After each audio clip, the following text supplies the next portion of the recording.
Grabando. Muy buenas noches, queridos hermanos. ¿Cómo están? Dios los bendiga.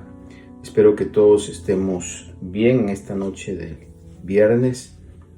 Y vamos a esperar que podamos estar, los que vamos a estar esta noche en este estudio. Un saludo a todos y cada uno de ustedes.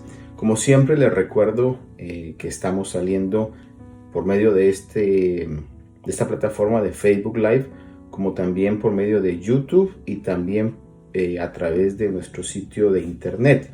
La dirección es ayoni.org o ayoni.com, ayony.org o .com. Dios me los bendiga, no me canso de decirlo. Espero que todos estemos bien. Un saludo, un abrazo a todos y cada uno de ustedes. Y les recuerdo que el día domingo, con el favor de Dios, tendremos nuestro servicio de Santa Cena. Estaremos celebrando nuestro servicio de la Cena del Señor. Espero que usted pueda hacerse presente. Para aquellos que nos ven por primera vez, les recuerdo que los días viernes estamos en esta transmisión y los días domingo nos estamos congregando físicamente en nuestro servicio a las 10 de la mañana. Esto es en la ciudad de Bohemia, el 300 de la Knickerbocker Avenue en Bohemia.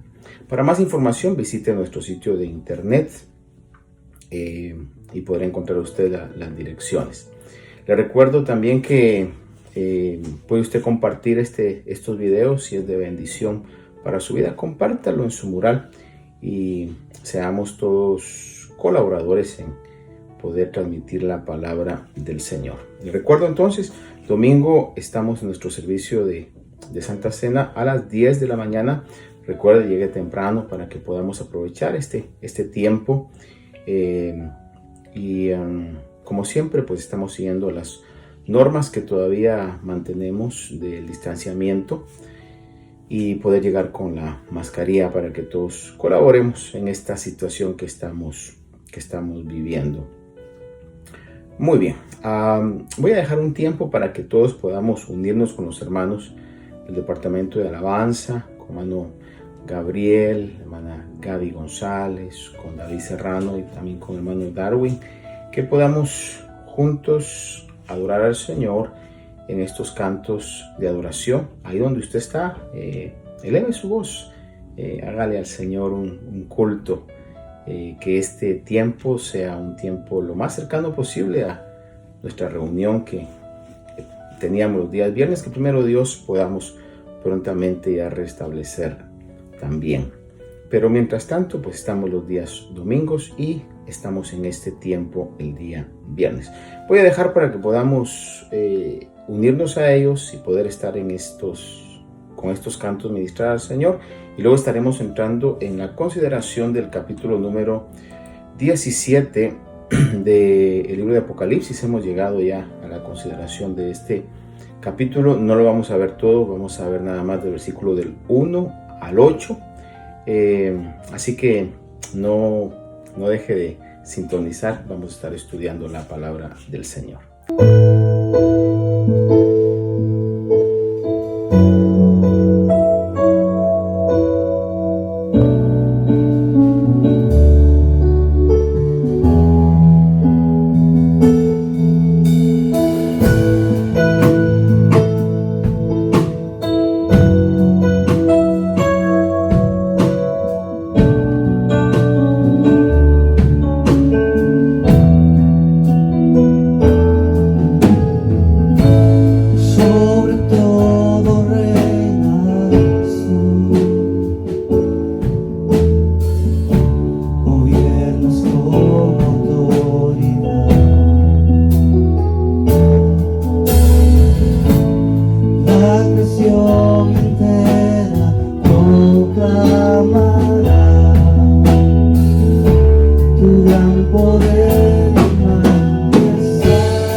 Señor, llévame a tus atrios y al lugar santo, al altar de bronce.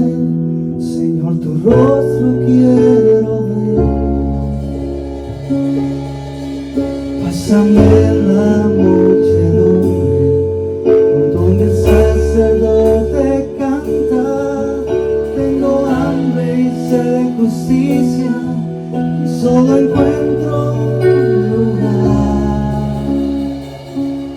Llévame al lugar santísimo,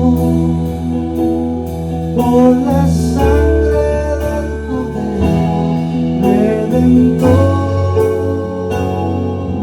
Llévame al lugar santísimo,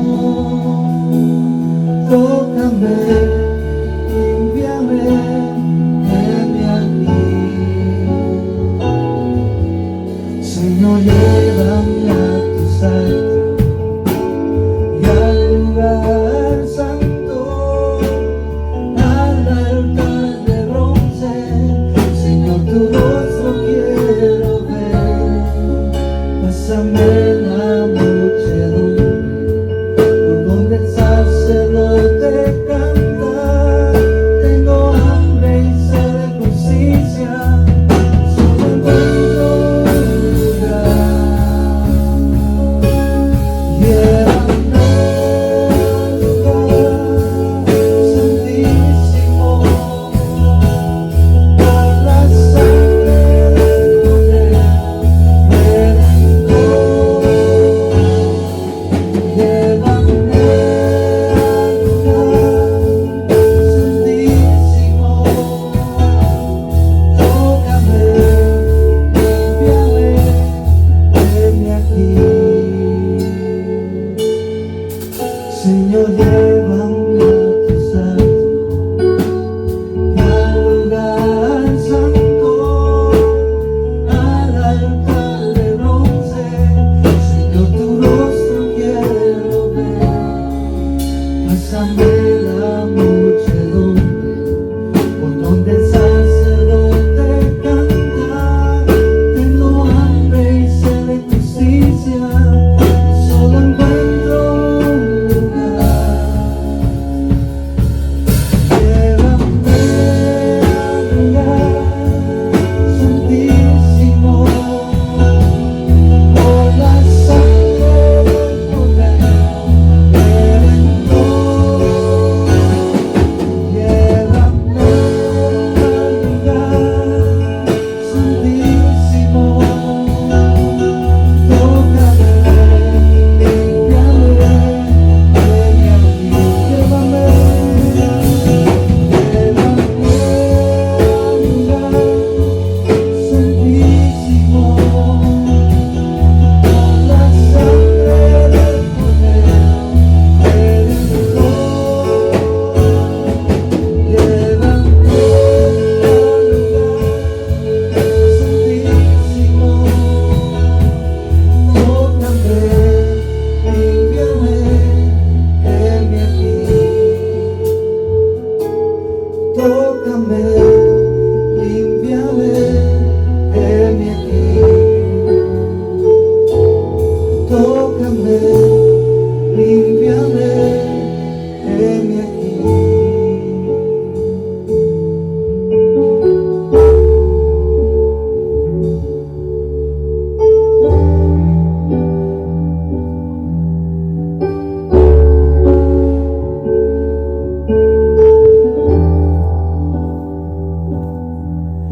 Es su amor el que me hace cantar.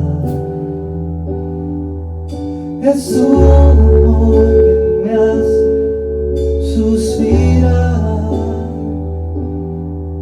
Tu gracia y tu perdón conmigo están, oh Señor.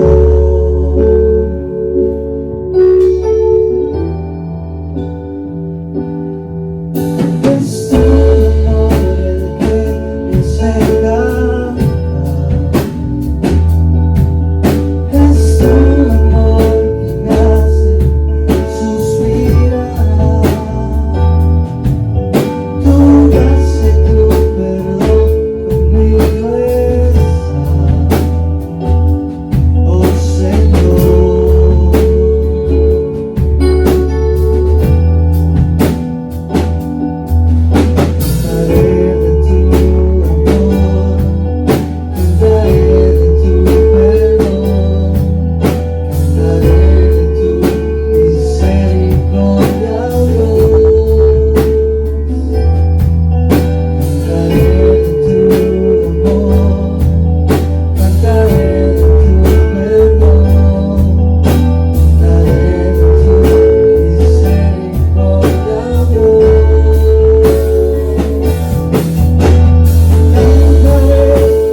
Cantaré de tu amor, cantaré de tu perdón, cantaré de tu misericordia, oh Dios. Cantaré de tu grande amor, oh, oh. Cantaré de tu perdón, oh Dios. Yo cantaré, cantaré de tu grande amor, oh, oh. Cantaré de tu perdón, oh Dios.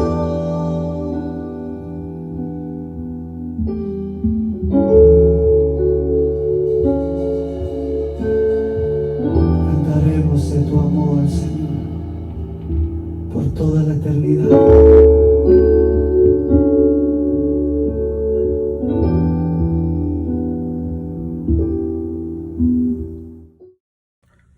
Gloria a Dios. Qué bueno es Dios y que nos da el privilegio de poder alabar, poder bendecir su nombre, poder exaltarlo, que Él sea siempre el motivo de nuestra alabanza, el motivo de nuestra adoración. En todo momento sea nuestra alabanza solamente para Él. Les recuerdo, para quienes no estuvieron al principio de la sintonía y estamos ya en esta sintonía, que el día domingo, con el favor de Dios, estaremos a las 10 de la mañana teniendo nuestro servicio. Recuerde que es el servicio de Santa Cena o de la Cena del Señor. No falta, hermano, usted que puede asistir, asista, congréguese. Es una bendición, es algo que estos medios o este tiempo que tenemos no debe ser un sustituto, es simplemente una alternativa que tenemos ahorita para poder mantener en esa comunión con la palabra y esta comunión virtual, pero el congregarse es sumamente importante. Cuando estamos juntos, ahí el Señor derrama una bendición muy especial y especialmente en nuestro servicio de la Cena del Señor, que es algo muy especial. Así que les recuerdo, domingo a las 10 de la mañana estamos con el favor de Dios en este servicio 300 de la Knickerbocker Avenue en Bohemia, para quienes deseen acompañarnos que no son parte de la congregación. Estamos domingo a las 10 de la mañana en el 300 de la Knickerbocker Avenue. Muy bien, vamos a entrar entonces a la consideración de el capítulo número 17 de Apocalipsis. Hemos llegado en este recorrido a este capítulo, y quiero, antes de entrar en la consideración de los primeros versículos del 1 al 8 del capítulo 17, que usted conmigo recordemos el capítulo 16, donde vemos el derramar de las 7 copas de la ira de Dios por medio de estos 7 ángeles, que este derramamiento es el que concluye los juicios de Dios hacia el mundo. Recuerde usted que comenzó con la apertura de sellos, y cuando se llega al 7º sello, pues comienzan a tocarse 7 trompetas. Cuando llega la 7ª trompeta es donde se derraman estos 7 juicios finales, que concluyen el juicio de Dios hacia la maldad de los hombres. Y veíamos en el capítulo 16 que el primer ángel que derrama la copa, o el balde en este caso, produce en la humanidad una llaga repugnante y maligna en todos los hombres que tenían la marca de la bestia y los que adoraban a la imagen de la bestia. Ese es el primer juicio que vemos, es esa llaga repugnante y maligna. Luego el segundo ángel derrama su copa sobre el mar, o su balde sobre el mar, y el mar se convierte en sangre como de muerto, y se muere todo ser viviente que está en el mar, y veíamos lo terrible que eso va a ser. Luego el tercer derramar de estas copas nos da la idea de que viene el juicio de Dios por la sangre que se ha derramado de todos los santos y los profetas. y entonces el Señor comienza a tomar venganza, en este caso, de todos esos mártires, toda esa gente que ha sido martirizada por el testimonio de Cristo. Luego, la siguiente copa que se derrama hace que el sol pueda tener la facultad de quemar a los hombres con fuego.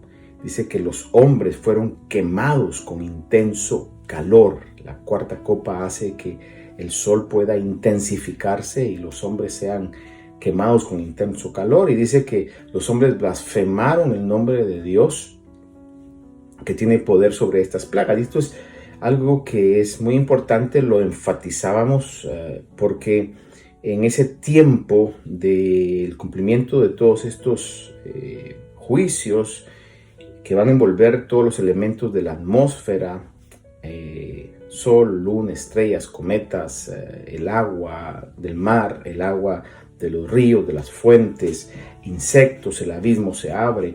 En todo esto los hombres van a saber claramente, tendrán una conciencia clara que es Dios el que está actuando.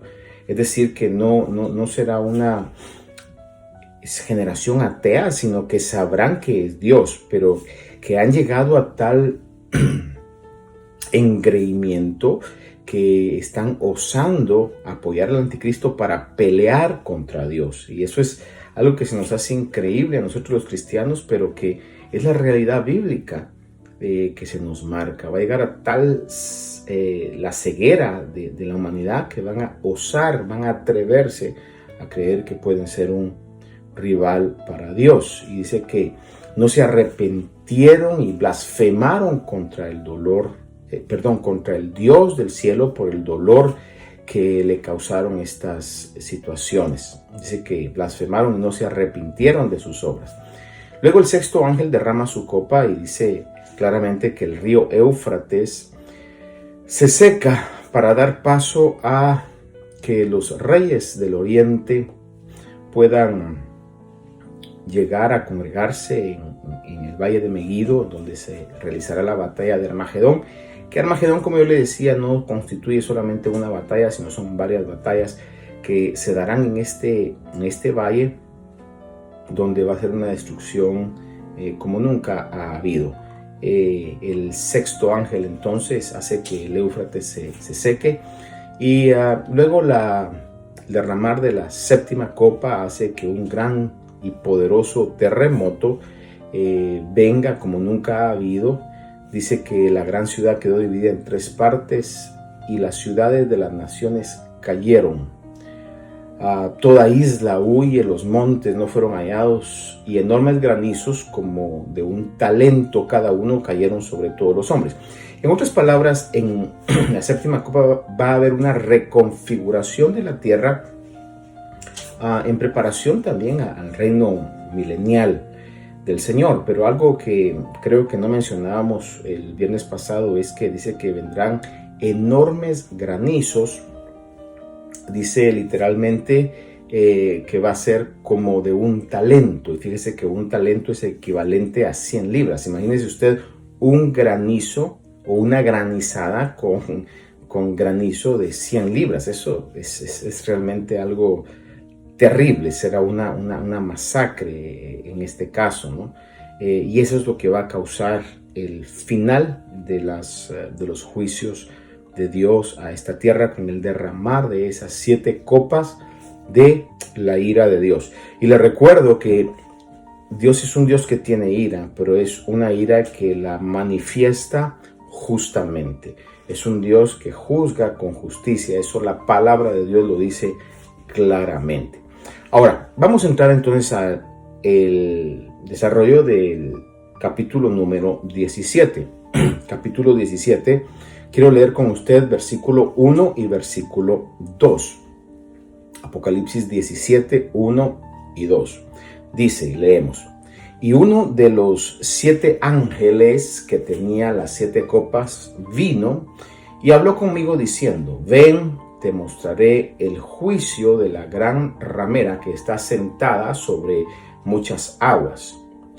Con ella los reyes de la tierra cometieron actos inmorales y los moradores de la tierra fueron embriagados con el vino de su inmoralidad.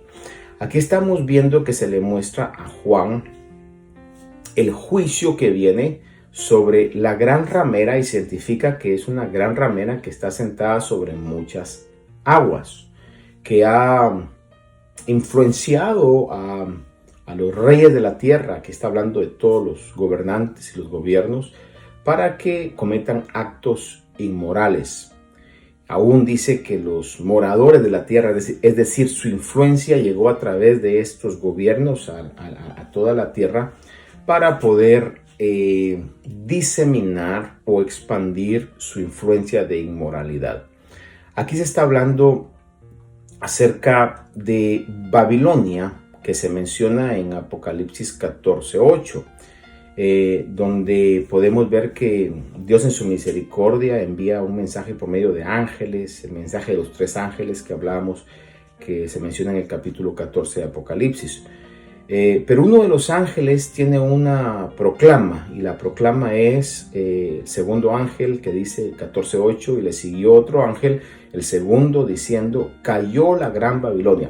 Solo para recordarle, el primer ángel lo que está diciendo es de que puedan volverse al temor del Señor. En otras palabras, no le teman al anticristo, sino que le teman a Dios. Dios envía 3 mensajes por 3 ángeles. El primer mensaje es que le teman a Dios y no le teman al anticristo. El segundo mensaje, que es el que estamos viendo ahorita, es un mensaje de una proclama donde está diciendo que la gran Babilonia ha caído.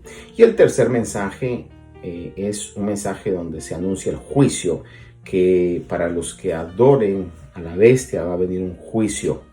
Entonces Dios en su misericordia aún está hablando al final de los tiempos, que es lo que veíamos en el capítulo 14, el mensaje de esos 3 ángeles. Pero aquí les cito este pasaje porque cuando se habla de Babilonia está hablando de ese segundo ángel que está anunciando. Dice: cayó la gran Babilonia, la que ha hecho beber a todas las naciones del vino de la pasión de su inmoralidad.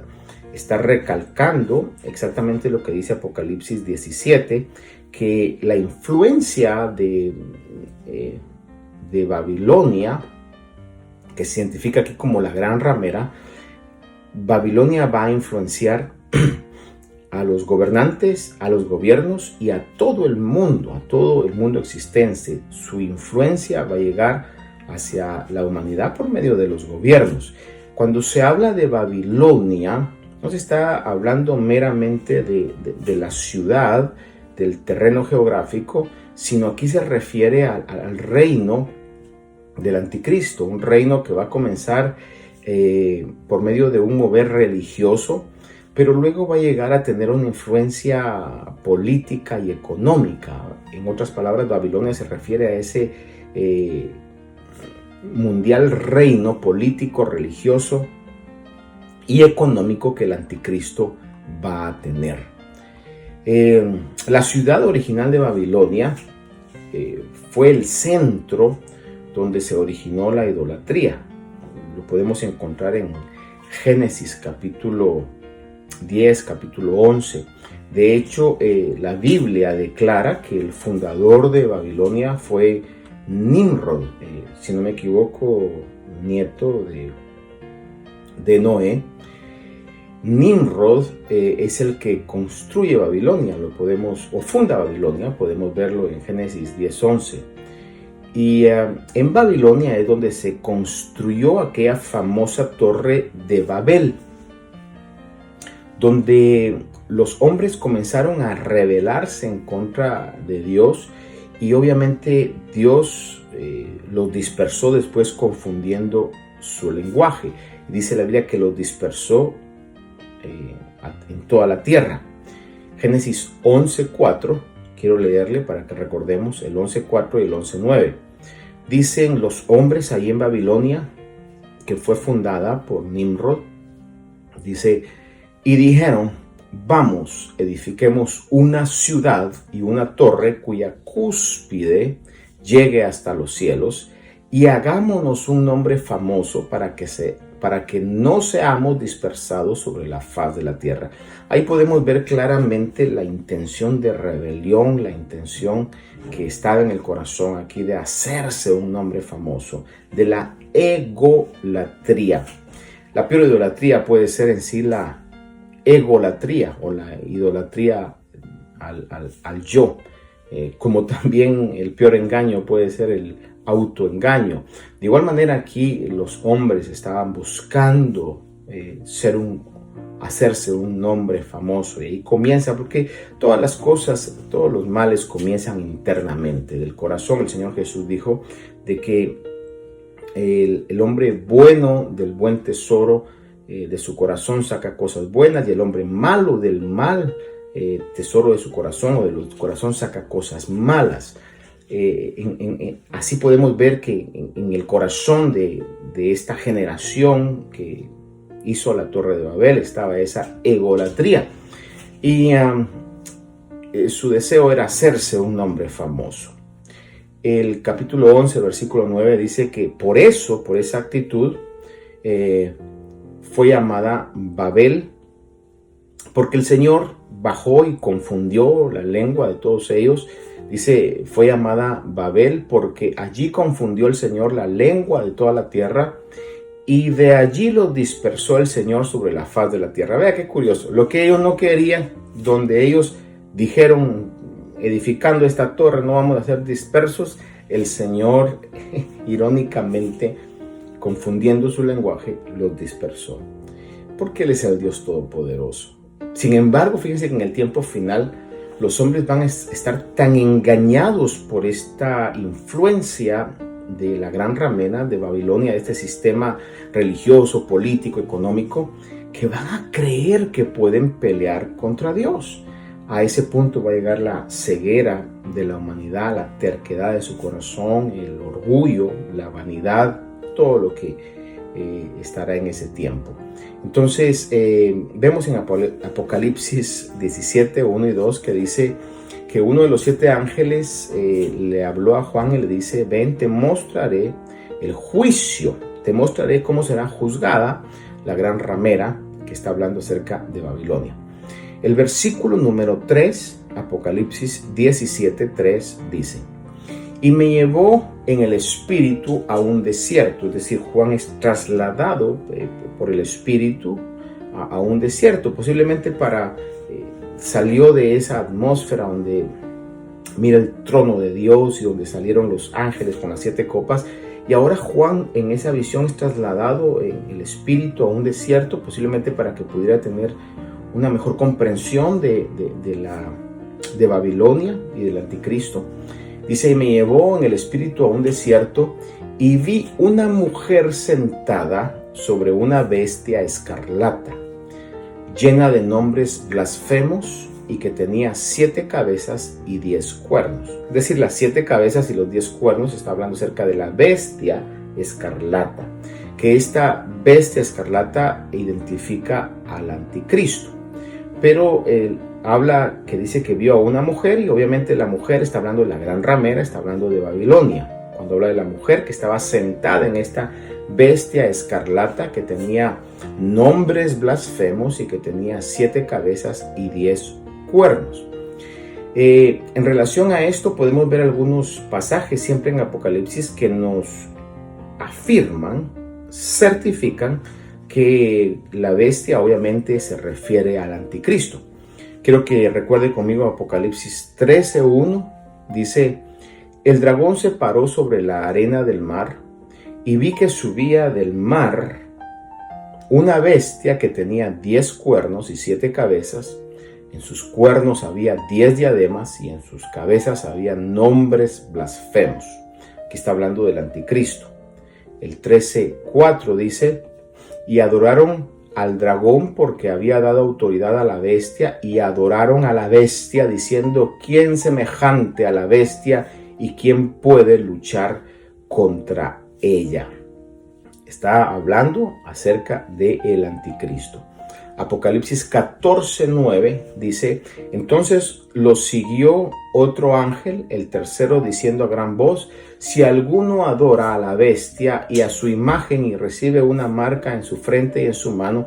Este es el tercer ángel que estaba dando el mensaje que anteriormente yo lo estaba diciendo, pero aquí se refiere al anticristo como la bestia, que es el que va a marcar, va a poner su marca sobre aquellos que lo acepten y que lo adoren.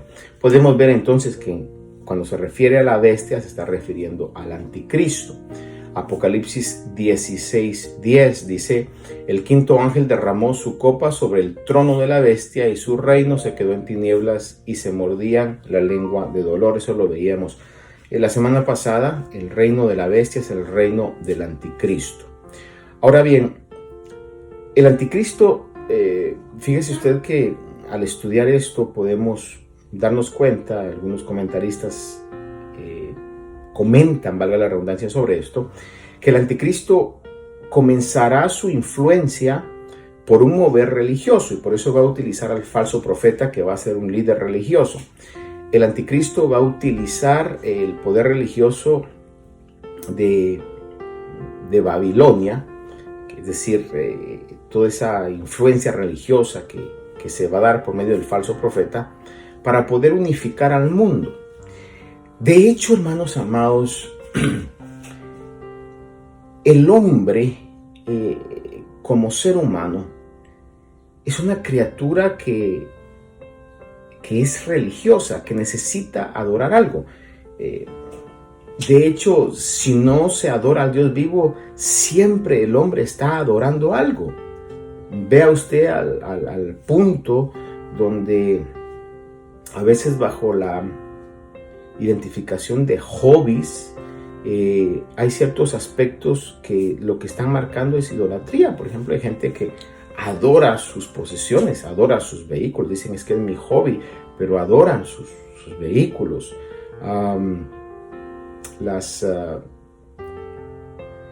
El seguir artistas, el seguir celebridades, el seguir deportistas, manifiestan ese tipo de idolatría. Es decir, cuando hablamos de idolatría no necesariamente estamos hablando de que se va a postrar delante de imágenes de yeso, de madera o de lo que sea, ¿verdad? Plata, oro, sino que es muy amplio el concepto, porque el hombre, decía alguien que en el ser humano hay un vacío que solamente Dios puede llenar, o el concepto divino puede llenar.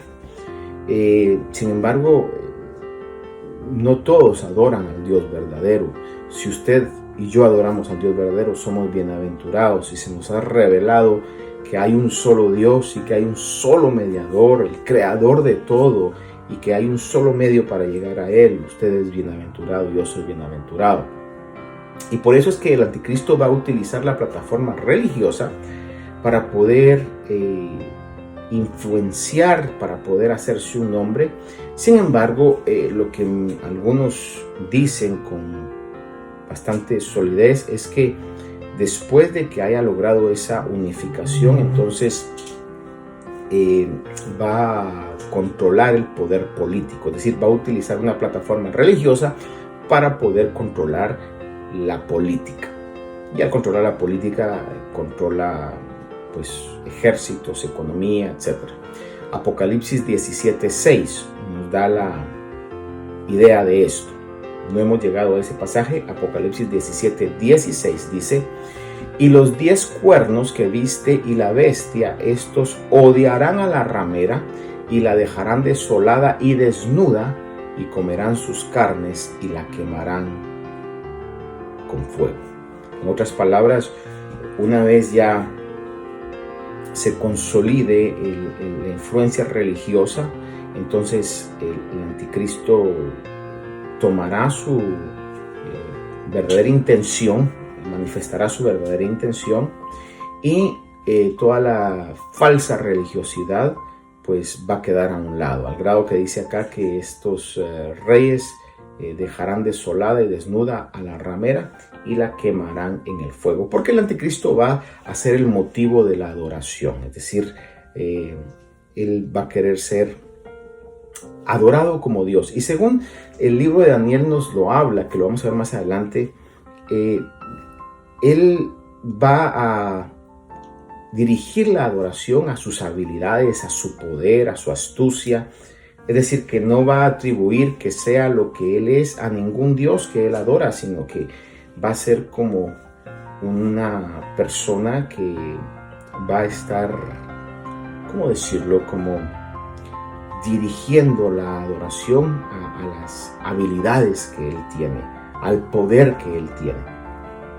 Por eso es de que podemos ver que toda la falsedad de la religión que se va a dar, que ya se está manifestando en un ecumenismo. Eso es bien importante, hermano, porque si usted se da cuenta, el mover ecuménico, y debo decir esto con cuidado, pero con una gran verdad, el mover ecuménico que principalmente la Iglesia Católica Romana promueve, donde junta musulmanes, donde junta evangélicos, donde están por los católicos, no solamente los católicos romanos, sino también la Iglesia ortodoxa, que es la Iglesia griega, la Iglesia rusa, todo ese tipo de Europa oriental, y demás prácticas budistas. Todas las religiones se unen para poder adorar a Dios en lo que se conoce como diciendo, todos los caminos llevan a Dios, pero lo que le quiero marcar es que tienen la conciencia que hay un Dios. Sin embargo, el anticristo va a utilizar esta plataforma donde va a unificar por medio de ese ecumenismo a una dimensión mayor que la que ya estamos viendo ahora, para querer unificar a todas las religiones con sus diversas diferencias para que adoren a Dios, pero al final Él es el que va a tomar el lugar de Dios y Él va a dirigir toda la adoración a Él mismo. A esto es lo que podemos ver que va a suceder en el tiempo final. Dice, hablando sobre lo que es la mujer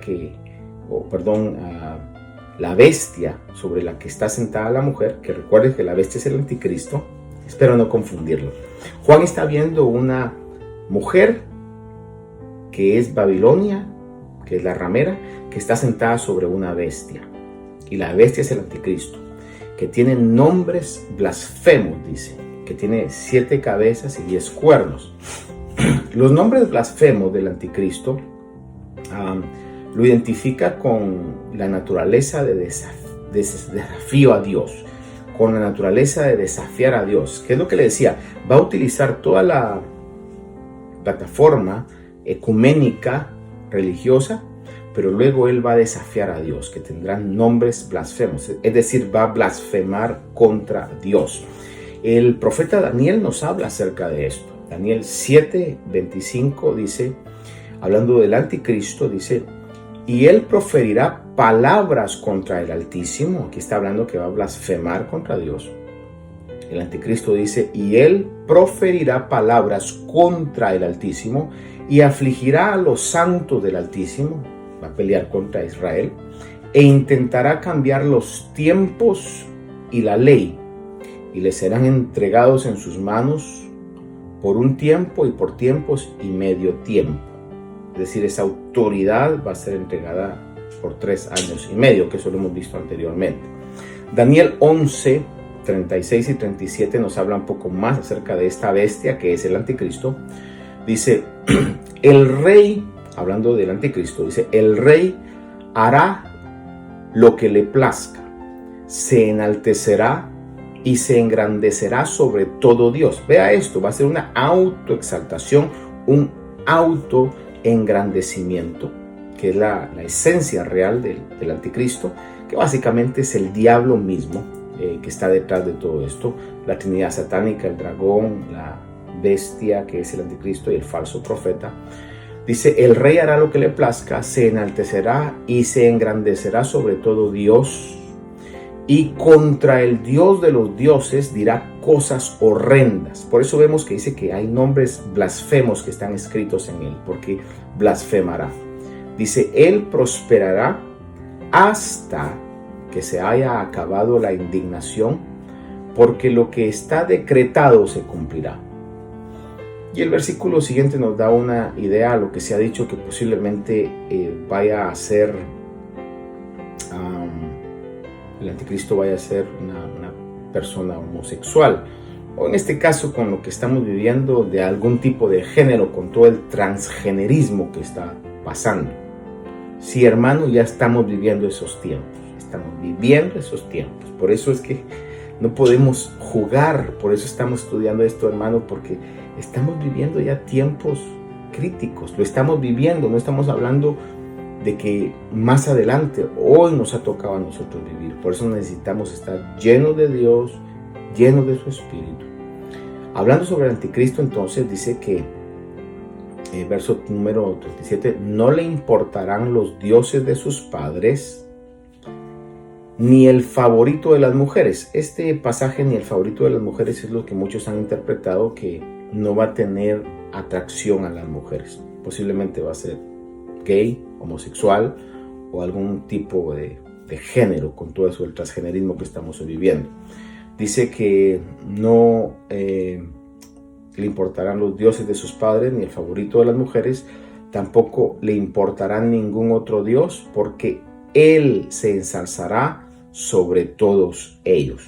Y los versos más adelante hablan que dice que honrará al Dios de las fortalezas. En otras palabras, va a ser su fuerza. Él va a decir, es mi fuerza lo que ha logrado todo esto. Muy similar, por ejemplo, a lo que sucedió en Babilonia, y es el espíritu que se mueve en Babilonia. Cuando Nabucodonosor, usted sabe que dice que se paró y comenzó a ver Babilonia y dice, ¿acaso no es esta la gran Babilonia que yo he construido?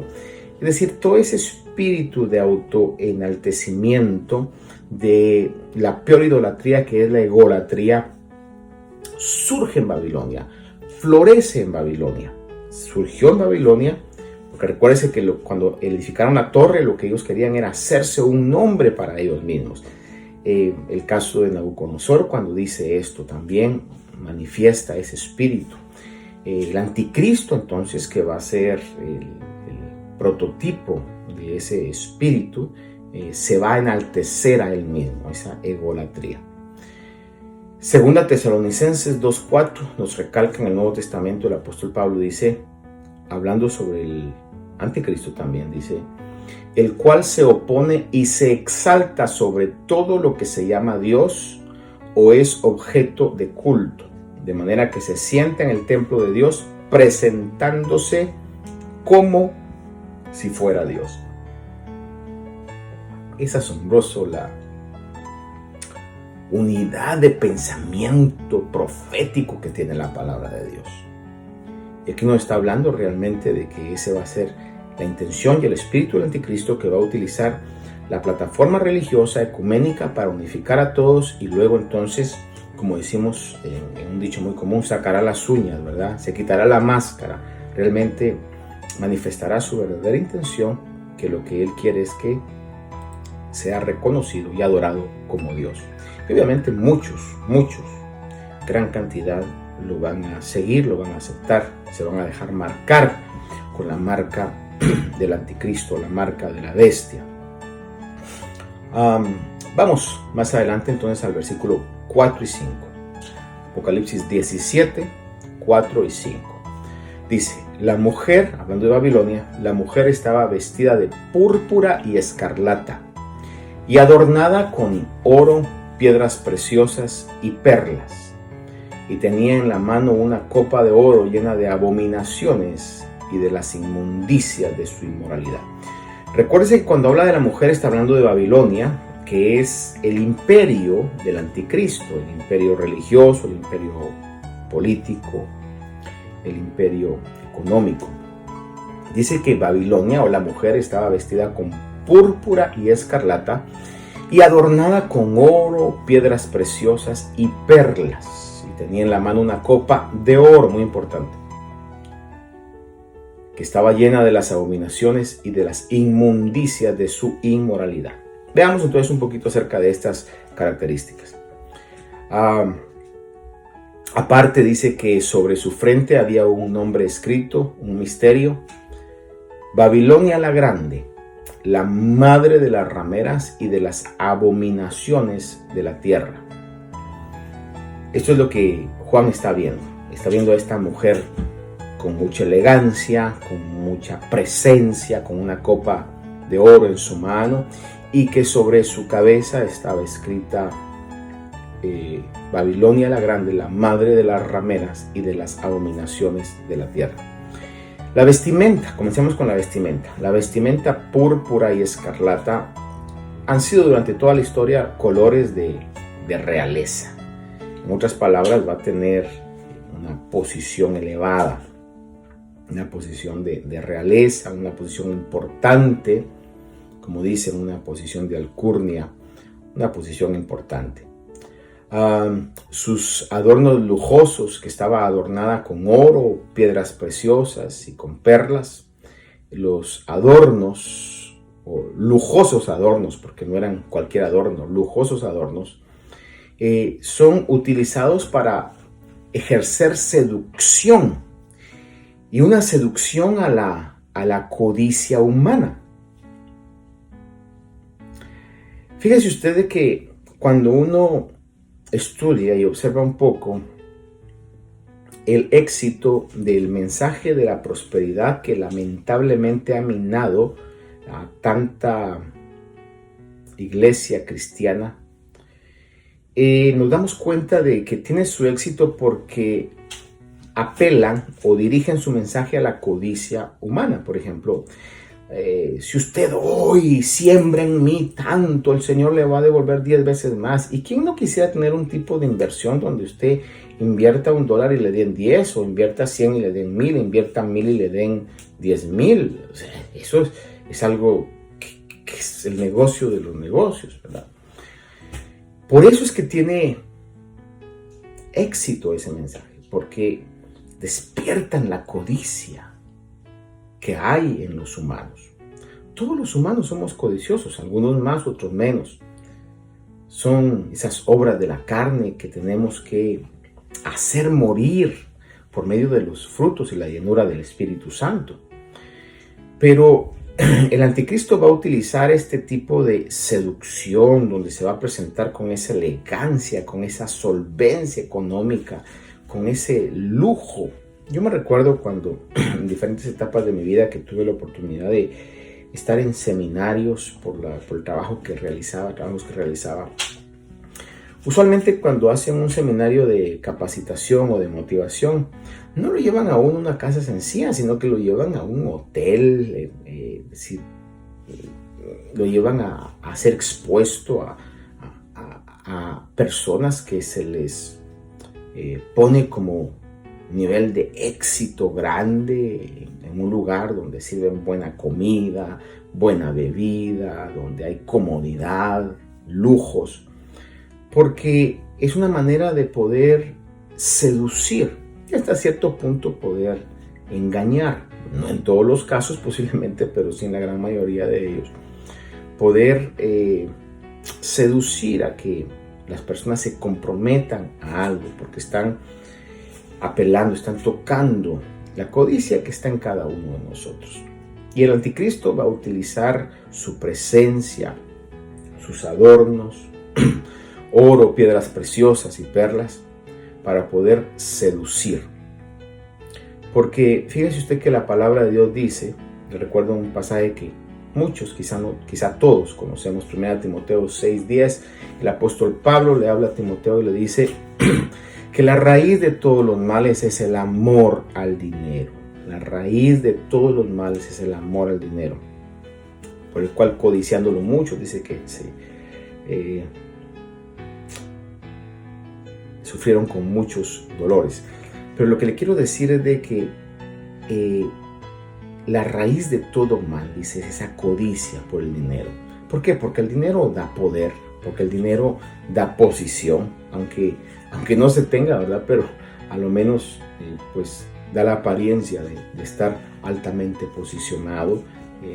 Una persona puede ser sumamente ignorante, sumamente tonta, pero con dinero lo hacen ver como que fuera una persona súper inteligente y súper preparada. Es decir, a usted no lo hace una persona con clase el carro que maneje o la ropa que tenga. No, eso no es cierto. Pero a veces la sociedad se juzga de esa manera. Si está manejando un carro caro, se viste con trajes caros, dice, wow, qué exitoso. Y puede ser la persona más miserable, puede ser la persona más torpe. Y el anticristo va a utilizar eso para poder seducir al mundo. ¿Por qué? Porque la Biblia habla claramente que todos tenemos ese tipo de codicia, ese amor al dinero que da poder, que compra posición. Entonces podemos ver realmente que Babilonia o vamos a decir, el reino del anticristo va a ser un reino que va a estar identificado con esas características. Se va a manejar mucho ese éxito. De hecho, el gobierno del anticristo va a ser un gobierno que va a traer una etapa de prosperidad, de gran prosperidad, y por eso va a ser alabado y seguido por muchos. Por eso es importante que nosotros usemos el dinero, pero no dejemos que el dinero nos use a nosotros. Decía alguien en alguna oportunidad, el dinero es un buen siervo, pero un terrible amo. Cuando realmente yo dejo que eso entre a mi corazón y no lo utilizo, sino que me utiliza a mí, estoy cayendo en un grave peligro para mi vida. Aparte de estar adornada entonces esta mujer, volviendo a Babilonia, aparte de estar adornada con oro, piedras preciosas, que es herramienta para poder seducir a los que tienen que seducir, reyes, gobernantes y toda la humanidad. Dice que tenía en su mano una copa de oro. Mire, una vez más presenta esos elementos que lo hacen ver como que hay una gran fortuna, una solvencia. Es decir, nadie va a tener una copa de oro a menos que tenga suficiente para poder tener ese tipo de excesos, de lujos, ¿verdad? Esa copa de oro es símbolo de gran fortuna. De hecho, hay un pasaje en Jeremías capítulo 51, Jeremías 51, 7, que describe esto de una manera precisa. Dice, copa de oro ha sido Babilonia en mano del Señor, que embriagaba toda la tierra. De su vino bebieron las naciones, se enloquecieron, por tanto, las naciones. Claramente habla sobre esto. Juan entonces, que es llevado al desierto, por medio de el espíritu lo lleva al desierto y mira a esta mujer sentada en la bestia, una bestia que tenía nombres blasfemos, con 7 cabezas, y que está esta mujer sentada en esta bestia, vestida con ropas elegantes de escarlata, de púrpura, adornada con piedras preciosas y con una copa de oro en su mano, que está hablando de Babilonia, de ese éxito que está pretendiendo mostrar el anticristo. Dice que esa copa de oro, dice que está llena de las abominaciones y de las inmundicias de su inmoralidad.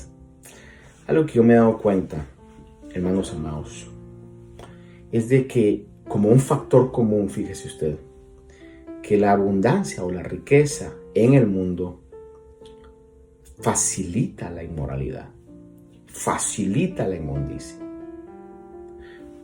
Podemos ver en las noticias claramente, por ejemplo, uno de los personajes más famosos últimamente fue el caso de Jeffrey Epstein, un hombre que alcanzó una fortuna, billonario, y que llegó a niveles de degradación moral terribles, inimaginables. Bueno, y lo que se sabe, lo que no se sabe, quién sabe hasta qué punto se llega. No es el único, o sea, es una realidad que se vive en el mundo. Lamentablemente, a veces el ser humano quisiera quitarle el a veces, porque en su generalidad, cuando se llega a alcanzar riqueza, es raro que alguien pueda utilizar esa riqueza para santificarse, para lograr ser una mejor persona, sino que como que esa abundancia lo que hace es que nos perdamos más.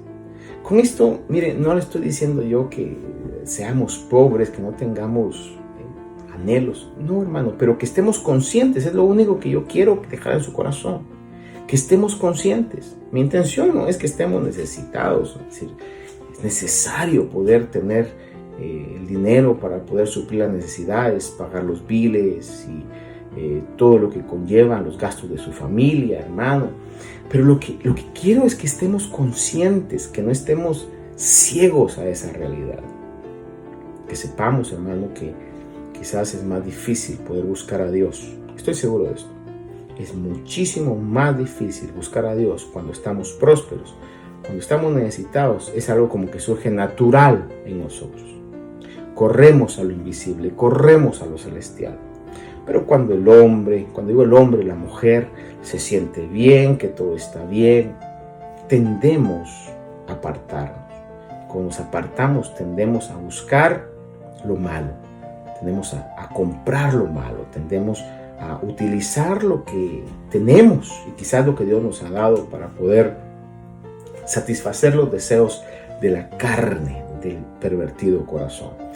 Y eso es realmente lo que podemos ver, que dice que esta mujer que está proyectando una prosperidad, un éxito, seduce al mundo, seduce a los gobernantes, a los reinos y a toda la humanidad y los embriaga con la copa de sus inmundicias. Es una realidad. Por eso decía que como un factor común, la riqueza del mundo facilita la inmundicia y la inmoralidad. Y como le decía yo, no es que yo quiera predicarle o transmitirle un mensaje de pobreza. Si usted me conoce durante mucho tiempo, sabrá que no es ese mi mensaje, no es el mensaje de la Biblia. ¿Qué me importa a mí mi mensaje? El mensaje de la Biblia, que he tratado realmente de poder llegar a ser fiel, no es un mensaje de pobreza, no es un mensaje de dar lástima, pero sí es un mensaje que nos tiene que hacer conciencia a nosotros de los peligros que están adelante del camino, hermanos amados. Lo material no es lo más importante, todo eso se va a quedar. Y le decía anteriormente, uno de estos domingos, le decía yo, si la palabra dice que el mundo pasa y también sus pasiones, la pasión de la carne, la pasión de los ojos y la vanagloria de la vida, que habla Juan en una de sus cartas, si eso va a pasar, si es algo que está destinado al fracaso, ¿por qué voy a invertir mi vida en algo que va a fracasar? Mejor invirtamos nuestra vida, nuestro tiempo, recursos y habilidades en lo celestial, en lo que para vida eterna permanece. Por eso dice la palabra de Dios, buscad primeramente el reino de Dios y su justicia, y todo lo demás Dios lo va a añadir. Amén. Gloria a Dios. Bueno, vamos a ver entonces el versículo 6 y 7, Apocalipsis 17, 6 y 7. Dice, y vi la mujer ebria de la sangre de los santos y de la sangre de los testigos de Jesús. Y al verla me asombré grandemente. Y el ángel me dijo, ¿por qué te has asombrado? Yo te diré el misterio de la mujer y de la bestia que la lleva, la que tiene las 7 cabezas y los 10 cuernos. Durante la historia, Babilonia, ese misterio religioso que ha estado activo durante todo este tiempo. Lo único es que no ha llegado a su punto culminante, pero ese sistema religioso de Babilonia ha estado activo. Todas las religiones en diferentes nombres que se han originado de Babel.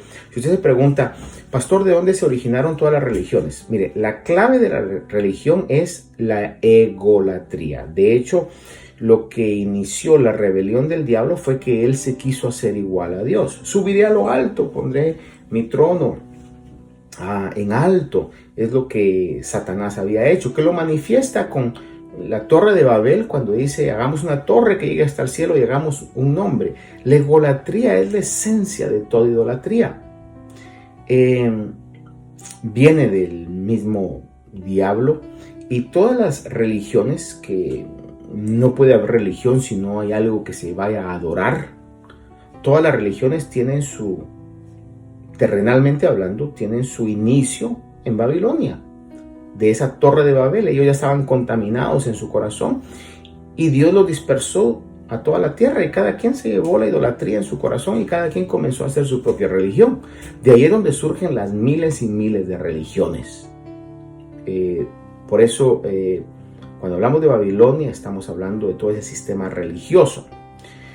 Apocalipsis 17, 6, 7 entonces dice: y vi la mujer ebria de la sangre de los santos. Esa religiosidad siempre ha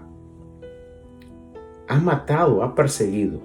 Durante la historia, amados hermanos, la religión falsa, porque si hablamos de religión, le voy a decir, solamente hay dos religiones. Quizá usted me dirá, no, pastor, hay un montón. No, solamente hay dos. La religión verdadera que habla Santiago, que es la que tiene obras motivadas por una regeneración, la religión donde el centro de nuestro actuar es seguir la doctrina cristiana que lo que hace que seamos justos no es nuestra propia justicia, sino es la justicia que Jesús nos dio. Él cargó el precio de todo nuestro pecado y nosotros no nos vamos a ganar el cielo por lo que hagamos. Entonces la religión verdadera es la religión que basa su salvación, su entrada a la eternidad, al cielo, en la gracia. La religión verdadera es la que basa su entrada a la eternidad, al cielo, en la gracia, en el trabajo que Jesús hizo. Y la religión falsa es la que quiere ganarse el cielo por medio de obras.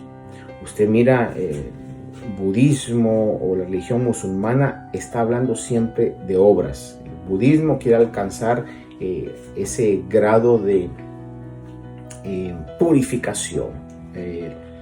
¿Cómo se llama el término técnico sobre esto? Pero bueno, quiere alcanzar el grado de purificación para poder ser tenido por digno. Los musulmanes, en sí, el Corán lo que enseña es que usted tiene que tener más obras buenas que malas para poder ser tenido por digno. Aún el mismo judaísmo, por eso el Señor, cuando instituyó la ley, instituyó que hicieran obras para demostrar que no iban a poder por medio de obras alcanzar la justificación. Ese era el propósito de la ley, señalar que el hombre era imposible de poder alcanzar su justificación. Catolicismo romano, usted va a ver, requiere obras con todos los sacramentos, desde el bautismo hasta la confesión, el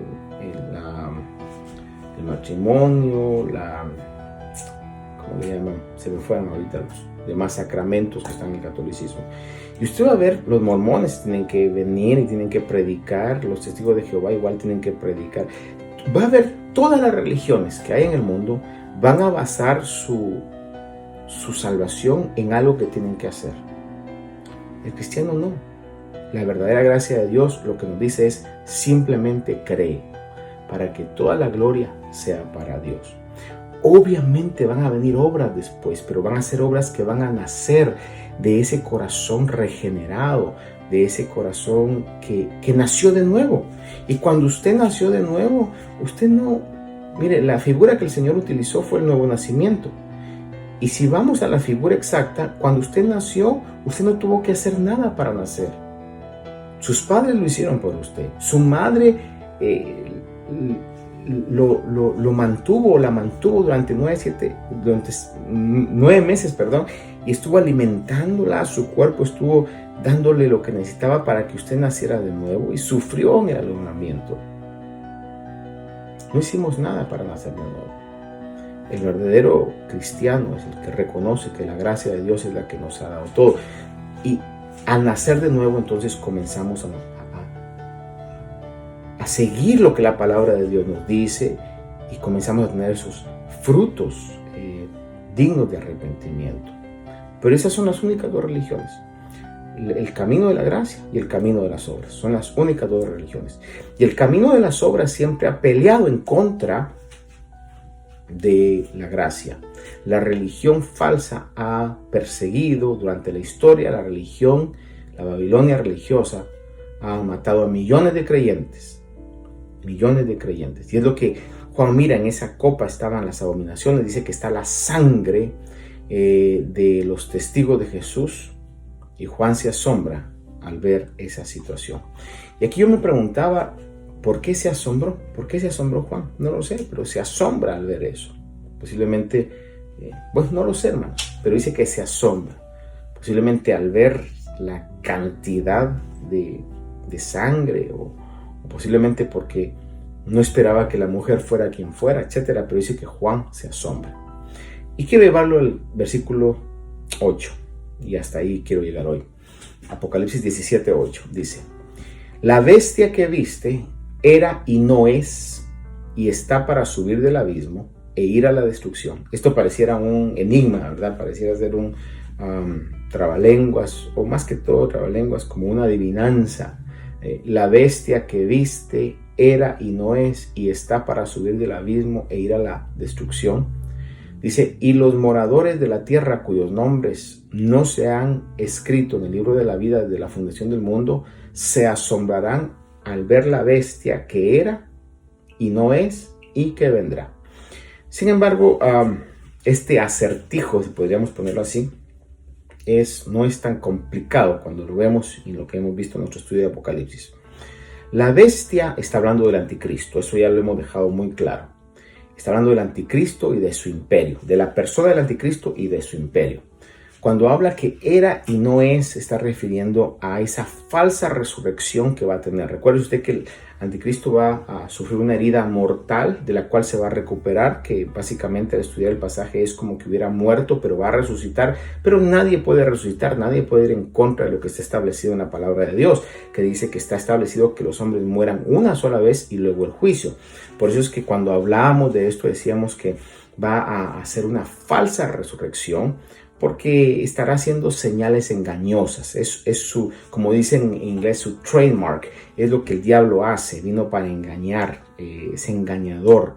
Entonces va a hacer señales engañosas. Aún yo le comentaba, posiblemente hasta quizás pueda tener un clon ahí, ¿verdad? Se murió uno y sacan al otro, no lo sé. Eso es nada más un pensamiento que corre. Pero el punto es que va a haber una falsa resurrección. Pero dice el pasaje que leímos, de que esta bestia era, no es y está para subir del abismo. Y aquí al leer algunos comentarios me llamaba la atención de que algunos creen que que va a subir del abismo va a ser que después de la falsa resurrección el anticristo va a ser poseído por un demonio, una criatura que va a salir del abismo. Recuerde usted que durante los toques de las trompetas el abismo se abre. Entonces, de una u otra manera, el anticristo o esa falsa resurrección va a ser propiciada por algún espíritu que va a subir del abismo, va a ser poseído, ese cuerpo va a ser poseído, algún demonio, alguna criatura, alguna entidad espiritual va a salir del abismo. Y dice que esta bestia que era y no es, en otras palabras, estaba vivo, murió, pero luego, entre paréntesis o entre comillas, volvió a la vida. Dice que va a ir a la destrucción. Obviamente está para subir del abismo y va a ir a la destrucción. Y cuando habla de la destrucción está hablando acerca del castigo final, que Apocalipsis 19:20 nos marca que el castigo final va a ser cuando va a ser lanzada la bestia al lago de fuego. El anticristo va a ser lanzado al lago de fuego. Apocalipsis 19:20 dice: y la bestia fue apresada, y con ella el falso profeta que hacía señales en su presencia, con las cuales engañaba a los que habían recibido la marca de la bestia y a los que adoraban su imagen. Los dos fueron arrojados vivos al lago de fuego que arde con azufre. Cuando dice entonces que este personaje, ahora veámoslo de esta manera, 17:8 dice: la bestia que viste era y no es, en otras palabras, vivía, murió y está para subir del abismo, en otras palabras, recibe su vida del mismo abismo y va a la destrucción. En otras palabras, muere, tiene una falsa resurrección propiciada por un espíritu diabólico, pero va a terminar yendo al lago de fuego. Dice: y los moradores de la tierra cuyos nombres no se han escrito en el libro de la vida desde la fundación del mundo se asombrarán al ver la bestia que era y no es y vendrá. Quizás aquí viene lo más importante de toda esta meditación. La bestia, es decir, el anticristo, causará asombro, hasta cierto punto una admiración a quienes no estén inscritos en el libro de la vida. La bestia va a causar asombro, va a cautivar, va a engañar a quienes no estén inscritos en el libro de la vida. No va a poder engañar a aquellos que están escritos en el libro de la vida, porque a esos Dios los guarda. Apocalipsis 20, quiero concluir con esto. Apocalipsis 20, del 11 al 15, nos habla del trono blanco, donde va a llevarse a cabo ese juicio de salvación. Dice Apocalipsis 20, 11. Y vi un gran trono blanco y al que estaba sentado en él, de cuya presencia huyeron la tierra y el cielo, y no se halló lugar para ellos. Que está hablando de Dios. Y vi a los muertos grandes y pequeños de pie delante del trono, y los libros fueron abiertos. Y otro libro fue abierto, que es el libro de la vida. Cuando habla de libros, tenemos que entender que va a haber un récord. Hay un récord de las obras. Obviamente la palabra de Dios así lo enseña. Y los libros fueron abiertos, los libros de las obras posiblemente fueron abiertos, pero fue abierto otro libro, que es el libro de la vida. Dice, y los muertos fueron juzgados por lo que estaba escrito en los libros, según sus obras. Por eso le digo que son los libros de las obras, porque el castigo va a ser distinto de acuerdo a los grados de maldad. Va a ser distinto, hermanos. La palabra de Dios nos enseña esto. Es decir, imagínese usted el castigo que va a tener Hitler. Eso está como algo que una vez escuché yo, que le estaban diciendo a un judío que no creía en la vida eterna o en la condenación eterna. Y entonces él decía, es que es imposible, dice, por más malo que tú seas, dice, no puedes estar ardiendo en la eternidad. Y entonces el que está hablando con él le dijo, o sea que tú me estás diciendo que Hitler ya descansó. Y viendo lo terrible que fue Hitler, dice, no, Hitler sí está ardiendo por la eternidad. O sea, él mismo se contradijo. La Biblia realmente nos habla de un castigo eterno. Y obviamente ese castigo eterno va a tener grados de intensidad y grados de severidad. Van a ser castigados los hombres de acuerdo a sus obras. Por eso es que hay un récord de eso. Pero dice que el mar entregó sus muertos que estaban en él, y la muerte y el Hades entregaron los muertos que estaban en ellos, y fueron juzgados cada uno según sus obras. Recalca esto. Y la muerte y el Hades fueron arrojados al lago de fuego. Dice, esta es la muerte segunda, el lago de fuego. Pero vea este versículo final, el 15. Y el que no se encontraba inscrito en el libro de la vida fue arrojado al lago de fuego. Es decir, que lo que nos da la garantía para poder evitar ir al lago de fuego es que nuestros nombres estén inscritos en el libro de la vida. Todo aquel que no esté su nombre en el libro de la vida irá al lago de fuego, juntamente con el dragón, con el diablo, con el anticristo y el falso profeta. Hoy la misericordia de Dios sigue tocando a la puerta de su casa. Hoy la misericordia de Dios todavía proclama el mensaje de salvación de gracia, donde lo único que Dios está diciendo es: reconoce que necesitan mi salvación. Escóndete bajo la cobertura de mi gracia. Reconoce que no puedes salvarte por ti mismo. Reconoce que eres pecador. Recuerde que Dios y el pecado no se llevan. Y el hombre no puede hacer absolutamente nada para ser limpio y libre de su pecado. Tiene que depender totalmente de Dios. Ese es el mensaje de la gracia. Creer que en Jesús cayó el precio de nuestra maldad. Alguien decía, todo pecado tiene que ser castigado. Todo pecado tiene que ser pagado. ya sea que usted lo quiera pagar por su propia cuenta o que lo carguen a la cuenta de Cristo. Yo he decidido aceptar el regalo de Dios y que todo mi pecado, pasado, presente y futuro, sea cargado a la cuenta de Cristo. Y ese es el evangelio de gracia.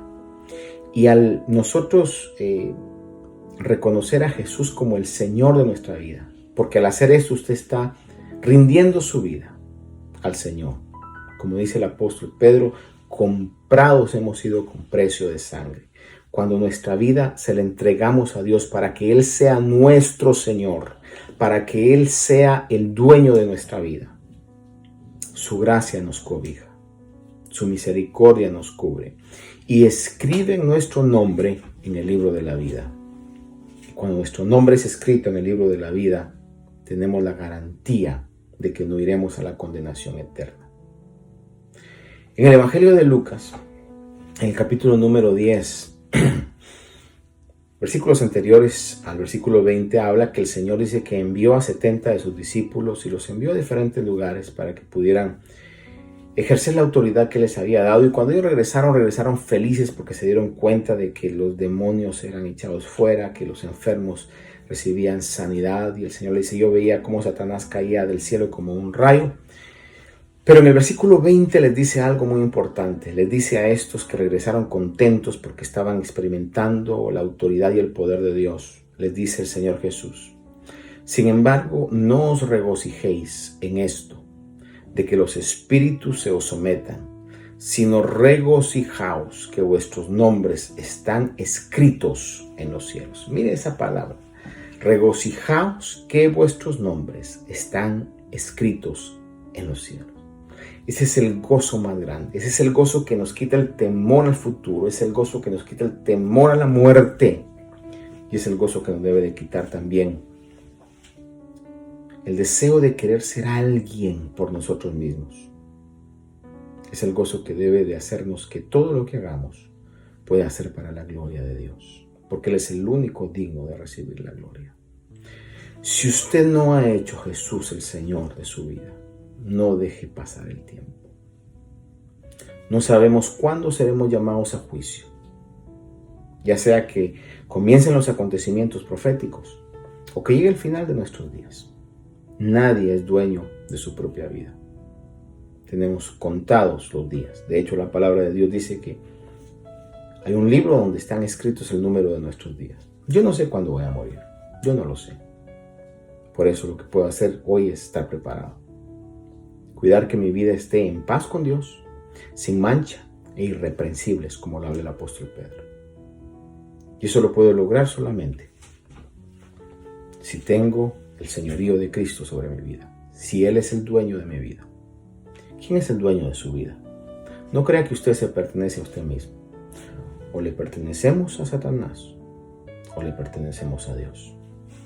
Si usted todavía no ha hecho a Jesús el Señor y el Salvador de su vida, le invito a que lo haga hoy. No deje para mañana esta oportunidad. Amén. Quiero que se unan conmigo. Hermanos, vamos a orar, vamos a pedirle al Señor su favor, su gracia, su ayuda, que tanto necesitamos día a día. Recuerde que el camino del Evangelio en algún momento se haga difícil, pero Dios ha prometido que está con nosotros y estará con nosotros. Es su promesa. Creemos que así es. Únase usted conmigo. Si hay alguna necesidad, póngala delante de Dios. Creamos nosotros que Dios es el Dios que ha prometido suplir cada necesidad, principalmente las espirituales, de salvación, de restauración, de fuerza. Y si hay alguien esta noche que quiera entregarle su corazón al Señor o reconciliarse con Dios, hágalo también ahí. Si quiere dejarlo saber, hágalo también para que podamos orar con usted. Padre, en esta hora yo te agradezco por tu gran misericordia, porque nos has salvado, Señor. Siendo nosotros inmerecedores de esa salvación, tú nos has salvado, Padre. Y por esa salvación tenemos la garantía de que no iremos a ese lago de fuego donde será arrojado el anticristo, el falso profeta, Señor. Y todos aquellos que han sido marcados por él. Amado Dios, al poder estudiar hoy acerca del concepto de Babilonia, de esa mujer que representa, Señor, una ramera que contaminó y ha contaminado al mundo y lo contaminará aún más, Señor. Sabemos que tú en tu misericordia, Señor, nos has salvado de ese sistema. Y en tu misericordia, Señor, nos has hecho sal para que durante este tiempo, Señor, podamos preservar la corrupción que hay en el mundo. Haznos agentes que puedan ser utilizados, Señor, para preservar que la maldad crezca, Padre Santo. Para eso necesitamos de tu Espíritu. Hoy te ruego, Señor, que nos llenes de tu Espíritu. Te ruego también, Señor, que tu palabra habite en nuestros corazones, Señor. Que tu palabra nos santifique como fue tu oración, Señor. Santifícalos en tu verdad. Que cada vez, Señor amado, que nosotros vayamos a actuar de una manera equivocada, tu Espíritu nos recuerde tu palabra, Señor, y nos haga dejar de hacer lo que no tenemos que hacer y hacer lo que tenemos que hacer, Señor, como hijos tuyos, como la sal de la tierra y como la luz del mundo, Padre. Te ruego, amado Dios, que puedas traer salvación, Señor, a aquellos que no te conocen. Te suplico, Padre mío, que puedas tú traer salvación, Señor, y que tu gracia, tu favor, tu misericordia llegue, Señor, a la vida de aquellos que hoy, con humildad y con verdad, se humillan delante de ti y te reconocen como el Señor de sus vidas. Que escribas su nombre en el libro de la vida, Señor. Que puedan permanecer, que puedan, Señor, perseverar en tus caminos. Por cada uno de mis hermanos, Señor, que puede estar pasando algún tipo de problema, tribulación, angustia, fortalece, Señor, su vida. Fortalece, abre puertas de bendición. Úsanos, Señor, para poder ser bendición a otros también. Te lo rogamos, Padre Santo, te lo suplico. Dios mío, que la fe de tu pueblo, en medio de cualquier situación, se haga fuerte, Padre. Es lo que te ruego, es lo que te pido, Señor. En el nombre de Jesús. Desde ya bendigo la reunión del día domingo, Señor, que pueda haber restauración, pueda haber fortaleza, pueda haber sanidad. Que tú te glorifiques, Señor amado. Que nos bendigas con tu hermosa presencia. En el nombre poderoso de Jesús, a quien sea toda la gloria, a quien sea toda la honra. Amén y amén. Gloria a Dios. Dios me los guarde, Dios me los bendiga, amados hermanos. Les recuerdo, día domingo a las 10, con el favor de Dios, estamos en Bohemia. Vaya usted temprano, vaya con un corazón lleno de adoración y de alabanza. Y sabemos que Dios siempre nos bendice. Recuerde también de compartir este video si les es de bendición. Compártalo para que todos seamos colaboradores de este ministerio de la palabra. Hasta el domingo, Dios nos lo permite. Estaremos viéndonos. Hasta pronto. Les envío un abrazo grande. Amén.